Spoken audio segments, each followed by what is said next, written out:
Green Bay Area Public School District says it's not seeing a surge of sickness in the classroom. That's despite very high respiratory illness across the state right now. Kristen Allen joining us in the newsroom this morning. And Kristen, you spoke with the district nurse. What does she want families to know? Well, she says that prevention is key, and in order to do that, kids need to be washing their hands frequently. Of course, we hear this all the time, but it really is critical. Also, making sure that they cover their mouths whenever they cough or sneeze. Taking these small steps really do ensure that there's not a big influx of sick kids. Common symptoms among students right now include fever, cough, congestion, as well as gastrointestinal sickness.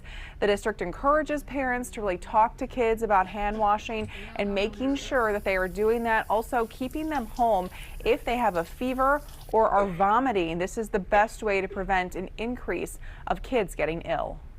Just those little simple things go a long way with prevention. So it's really putting the word out there with families to be mindful of what those symptoms are. And if a student does miss class because of an illness, the guideline for being able to return is being fever-free without the aid of medication for 24 hours. Emerson?